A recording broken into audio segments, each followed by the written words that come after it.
हासिल हुआ? विपक्ष ने आपको संसद में आने के लिए, मणिपुर पर बोलने के लिए और सभी मुद्दों पर जवाबदेही के लिए मजबूर कर दिया। आप स्वयं से नहीं आए थे इस पर जवाब देने। ये इंडिया अलायंस की ताकत थी कि आपको सदन के भीतर लाए, बोलने पर मजबूर किया आपको। ये उनका भी अचीवमेंट है। देखिए ब्रजेश जी, मजबूर नहीं कर दिया, वास्तविकता में भारतीय जनता पार्टी के प्रति जनता का विश्वास और मजबूत कर दिया है। दुर्भाग्यपूर्ण यह है कि लोकतंत्र में हमेशा अपनी बात जब कही जाती है तो उसके बाद जवाब सुना भी जाता है, लेकिन सारी संसदीय परंपराओं में, लोकतांत्रिक मर्यादाओं में पूरी तरह से अविश्वास रखते हुए कांग्रेस ने अपना अविश्वास व्यक्त किया और अविश्वास व्यक्त करके पलायनवादी तरीके से पीठ दिखा करके भाग गए।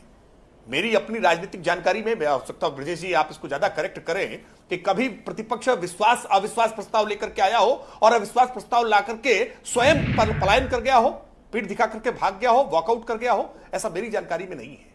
बहुत दुर्भाग्यपूर्ण है, क्योंकि ये जानते थे कि अविश्वास प्रस्ताव पर वोटिंग होगी तो आप जो कह रहे थे ना भाई कि विपक्षी दलों की एकता, इस एकता की पोल खुल जाती। ये इसलिए वोटिंग से घबरा करके, डर करके ये पतली गली से पीछे से भाग गए। ये कन्विंसिंग बात इसलिए नहीं है क्योंकि दिल्ली सेवा अधिनियम पर इन्होंने अपनी लेटेस्ट में ताकत दिखाई है।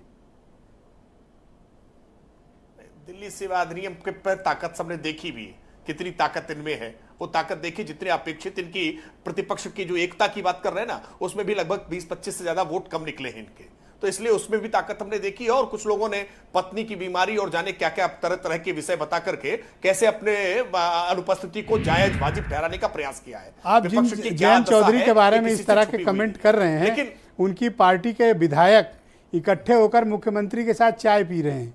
आप जिस तरह से उनके ऊपर कमेंट कर रहे हैं आरएलडी पे, आज अनिल दुबे या रोहित है नहीं, वरना वो आपको बेहतर जवाब देते कि एक तरफ तो चाय पिला रहे हो, दूसरी तरफ बेइज्जती कर रहे हो आप।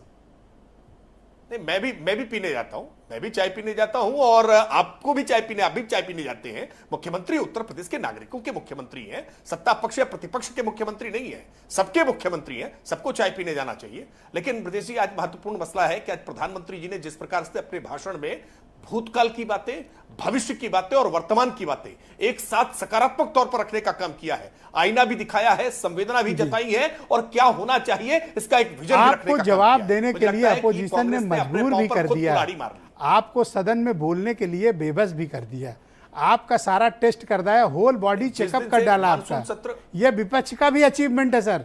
मानसून सत्र ब्रजेश जी, मानसून सत्र जिस दिन प्रारंभ हुआ है, मानसून सत्र के प्रारंभ होने से पहले ही प्रधानमंत्री जी ने संसद भवन के बाहर ही मीडिया को संबोधित करते हुए देश के नाम संदेश जब दिया, तो देश को पूरे एक साथ उन्होंने मणिपुर पर अपनी पीड़ा भी जताई, अपना आक्रोश भी व्यक्त किया था, और इस बात का भरोसा भी दिया था कि मणिपुर में जो कार्रवाई होनी चाहिए वो कार्रवाई हो रही है और कठोरता के साथ सरकार। थैंक यू राकेश त्रिपाठी जी, हमारे साथ जुड़े रहिएगा। दीपक रंजन समाजवादी पार्टी के प्रवक्ता मेरे साथ।